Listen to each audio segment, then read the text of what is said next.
writings of man, we know that the human race has been comprised of the haves and the have-nots. When I was a kid back during the Great Depression, I was obsessed with a desire to know what invisible something separated the haves from the have-nots, being a have-not. I wanted to know why so few managed to be well off financially in a country where success is available to everyone. For example, in checking the Statistical Abstract of the United States, published by the Bureau of the Census, I discovered, just lately, that only 10% of the men in this country, 65 years of age and older, have incomes of $6,000 or more a year.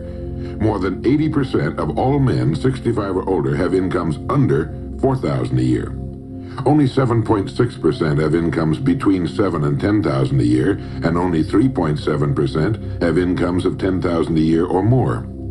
A man starts his working career in his 20s, often earlier. He's fortunate in that he lives in the free world. He has better than 40 years to make the grade financially in the richest country on earth. Yet, according to the statistics, only about 10 out of 100 will be financially secure by the time 65 rolls around, and only about 4 men out of 100 will be financially comfortable. Now, why? Well, let me tell you how to find out for yourself. Conduct your own survey. Start down the street in your neighborhood on any Saturday or Sunday and ask the man of every house 2 questions. The first question is, what are you doing at the present time to increase your income now? That is, how much do you want to earn? And when you've evaluated the blank stare you get in response to that question, ask question number 2, which goes, how much money are you planning to be worth at age 65? Now, when the silence becomes too unnerving, thank him and move on to the next house. Ask 50 men, 100, 1,000, until you're completely convinced that the reason men don't make more money during their working lives, and the reason men aren't financially independent by the time they're 65, is simply that they seldom, if ever, do any constructive thinking on either subject. It's that simple, unfortunately.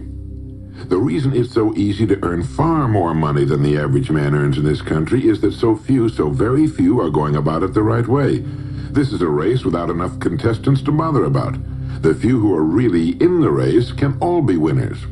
Some will finish ahead of the others, but even the man who finishes last in this race will be financially secure. Most people, more than 90%, aren't even in the race. To prove it, ask yourself the 2 survey questions. Up until the time you started listening to this message, what were your plans for increasing your income? How much do you want to earn? And how much money had you decided to be worth by the time you're 65? You see, people who earn large incomes aren't lucky, and they're not crooks as those without money are so fond of pretending, nor are they endowed with more brains or talent necessarily than their friends and neighbors, nor are they privy to occult secrets, and only a very few were lucky enough to have had rich fathers or grandfathers. Most of the people earning the big incomes today started the same way you and I did, and most other people. The only difference between the men who earn big incomes and those who earn small incomes is that those earning big incomes decided to earn more. They're the people who made it their business to earn more. You see, a woman who does not think about baking an apple pie for dinner tonight will never think of looking up the recipe for apple pie. Without the decision for pie, there's no motivation for checking out the recipe. A man who does not think about driving his car to St. Louis, Missouri or Nacogdoches, Texas will never get road maps which show how to get to St. Louis or Nacogdoches. And a man who never decides to earn more money will never think of learning how, of looking up the rules for earning more money. You see, people do what they make up their minds to do. So get rid of the ancient superstition once and for all that people who earn big money are special people, or lucky, or get the breaks, or had money to begin with, or knew someone, or are smarter, or anything else. These are alibis. They can all be disproved 1,000 times. The reason there are so many of these alibis around is that men who fail to make the grade financially are seldom honest enough to just admit that they really didn't try and keep trying. So in order to justify their failure, in order to remain seated, they dream up and pass along these old alibis. We're all self-made, but only the successful will admit it. I once had occasion to visit Charleston, South Carolina. I'd never been there before, so I hired a taxi to drive me around the historic old town. I particularly wanted to see the battery where that famous shot was fired on Fort Sumter. Along this beautiful drive, some of Charleston's oldest and finest homes look out over the bay. I commented to my cab driver on what lovely homes they were, and he said, yes, some of those homes have 40 rooms. And then he thought a moment and he said, and every one of them is owned by a crook. This is how the have-nots justify themselves and their lot in life. I didn't say anything because I didn't feel I was entitled to advise him or try to straighten out his thinking. This is a free country where as long as he doesn't hurt others, everyone has the unalienable right to be just as wrong as he wants to be. As Thomas R. Lounsbury, the American scholar and educator, put it, we must view with profound respect the infinite capacity of the human mind to resist the inroads of useful knowledge. My taxi driver and men and women like him all over the world have been kidding themselves and holding themselves down and refusing the bounty and abundance of the world for centuries. Knowledge is available to everyone. We can either listen to those qualified to teach us, or we can go along with those ancient stumbling blocks we get from people who don't know any more than we do. The truth, incidentally, about those homes along that beautiful drive is that they were built by the men and women who made the largest contribution to the city of Charleston. In just a moment, I'm going to give you the formula for getting rich, but before I do, I want to remind you of something. Before a jet pilot begins his takeoff from an airport, he carefully goes over a checklist, item by item. He does this not only because it's required by law, but because he cannot afford to trust so important a job to his memory alone. He has another checklist that he goes over just as carefully before he begins his letdown at his destination. He does this without fail every time he takes off and every time he lands. Well, I think living successfully is as important as flying an airplane. And because of this, I think each of us needs a checklist too. And that's why there's one included with this cassette. We need a checklist to go over item by item before we take off in the morning and before we drop off to sleep every night. So I want to recommend that you affix the checklist to your bathroom mirror. Stare at it as you brush your teeth in the morning and stare at it again as you prepare for bed at night. Go over each item, and as you do, think of what each item represents. Now here's number one. It's the formula for getting rich. It also explains why you're in your present position, whether you're earning $6,000 a year or $16,000 or $60,000 or $600,000. It applies to every adult, whether he's employed or unemployed. It applies to the richest man and to the poorest, and every person in between. And here it is. Our rewards in life will always be in exact proportion to our contribution, our service. Now that's what the formula means as the first item on your checklist. Memorize it. Our rewards in life will always be in exact proportion to our contribution, our service. Listen to it, think about it until you know it emotionally as well as intellectually. It might give you some slight feeling of superiority to realize that there's probably not another man within a mile of where you live who knows it. You can add it as a question on your survey if you want proof of that. If you want it in another form, here it is as it applies to a man's job. It's the same thing really, the same thing applies, but you can express it differently. The money you're paid by the company you work for will always be in direct ratio to the need for what you do, your ability to do it, and the degree of difficulty involved in replacing you. Maybe you want to write the formula down in both of its forms and think about it until it's as much a part of you as your name. The reason it isn't spelled out on your checklist is because you might not want everyone to know what you're up to. The checklist is valuable only to a person who knows what the words really indicate. All right, you've got the formula. As you think about it, its meaning will become clearer to you. With the formula, there are two rules which must be applied to properly use it. This formula, together with the two rules, is your recipe or your roadmap to earning all the money you really want. Now let's take a look at item number 2 on your checklist. And I'm serious about your putting this checklist on your mirror. You'll notice it's pressure sensitive. Item number 2, the gold mine. The Pulitzer Prize-winning playwright Archibald MacLeish in his play The Secret of Freedom wrote, "The only thing about a man that is a man is his mind. Everything else you can find in a pig or a horse." Strong words, aren't they? But as long as you live, you'll never hear a truer statement. The key to every human being's success lies in his mind, the gold mine between his ears. One idea can make you rich. A lot of good ideas can move you steadily upward in the work you do, and ideas are free. Now just think, there's nothing now being done commercially that will not be done better, much better in the years ahead. Next year's homes and most of what's in them will be better than this year's. Next year's cars will be better. Next year's manufacturing, distributing, marketing, and selling and advertising should be better. Nothing is now being done as well as it must be done in the future, and every innovation, every new improvement will be somebody's brainchild.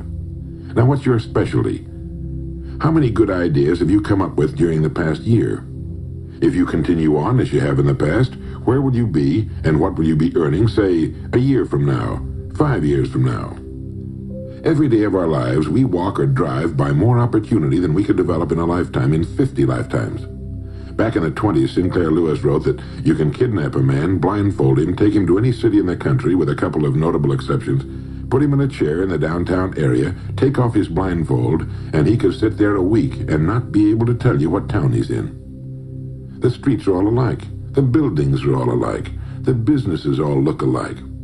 This is still largely true today. The reason for this being that most businessmen in this country are playing a game called follow the follower.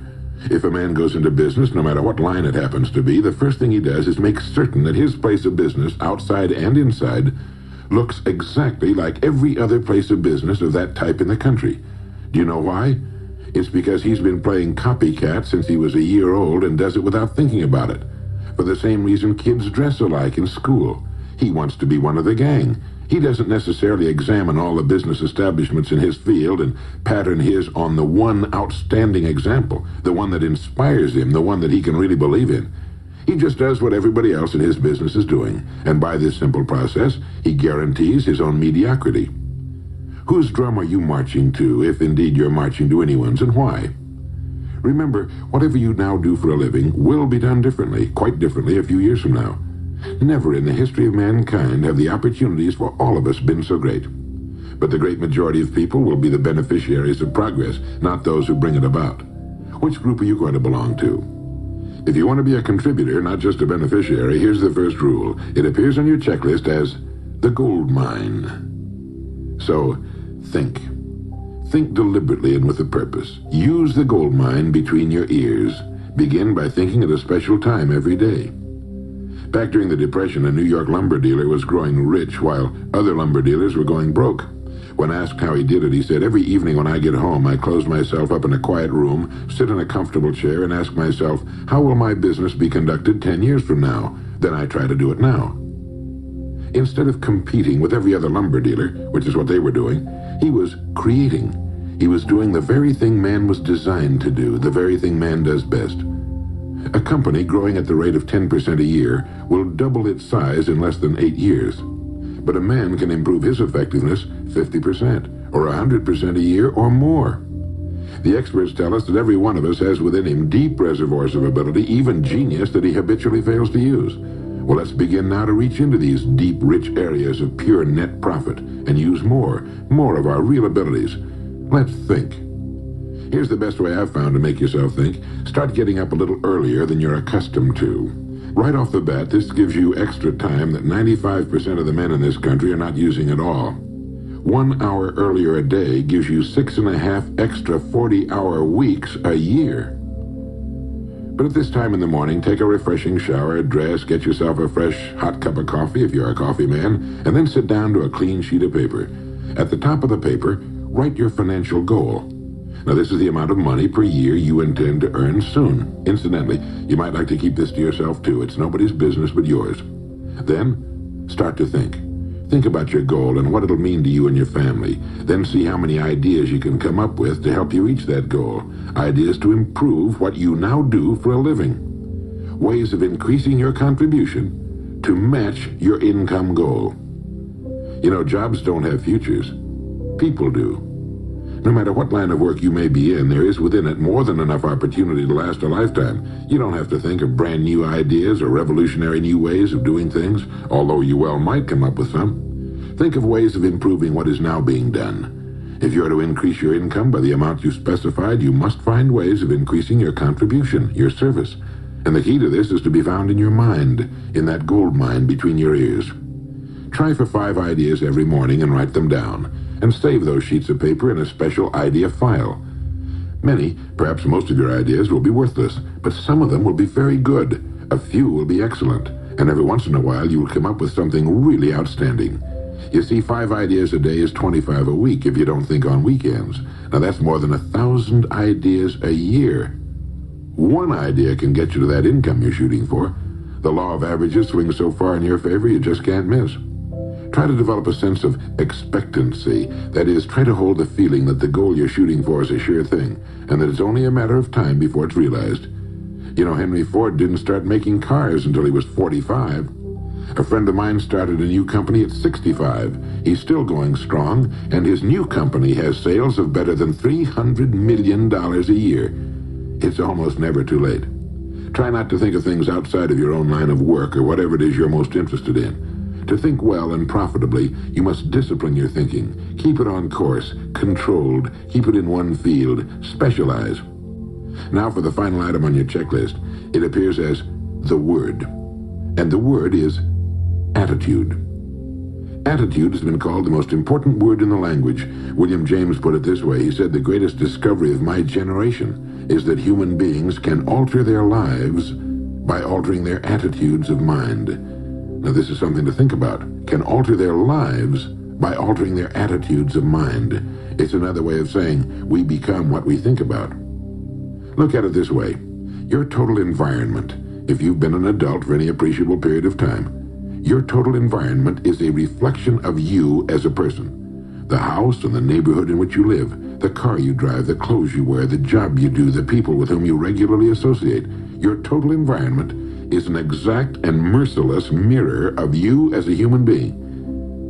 Now, if you feel your environment can stand some improvement, you have only to improve your attitude, and your world will gradually change to reflect the changing person.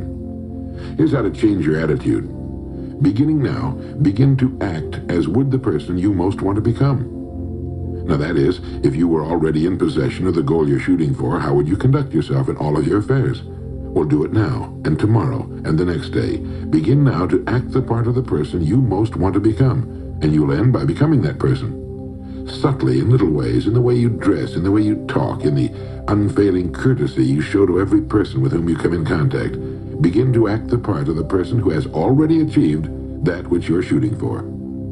The German philosopher Goethe gave us the secret when he said, before you can do something, you must first be something. When you behave like the person you most want to become, the things that person would have will tend to come to you. It's simply cause and effect. Don't be in too big a hurry. It takes longer to build a skyscraper than a chicken coop. Build slowly, steadily, and well. Then when you make it, you'll keep it. You'll stay on top. Always be suspicious of the so-called get-rich-quick scheme or sudden success. Never forget that word, attitude. It's your attitude toward the people with whom you come in contact that will determine their attitudes toward you. The person with the great attitude toward life and the world is the person other people call lucky. He's not lucky. He's just using our old friend, cause and effect. His causes are excellent, and his effects have to be just as good. Well, that's it. 3 things to remember. 3 things to practice every day. If you spent 16 hours a day, 7 days a week, practicing your golf swing, in a relatively short time, you'd have a grooved, beautiful swing like the pros. So practice your new attitude every day, every waking hour. Practice thinking a few minutes every morning, and you'll find yourself thinking all day long. And remember the formula. Our rewards in life will always be in exact proportion to our contribution, our service. Go over the ideas in this message every day until they're as much a part of you as your name and your temporary address. You'll notice that each time you listen, you'll hear something new. You'll get a new idea you failed to get before. This is Earl Nightingale, and thank you.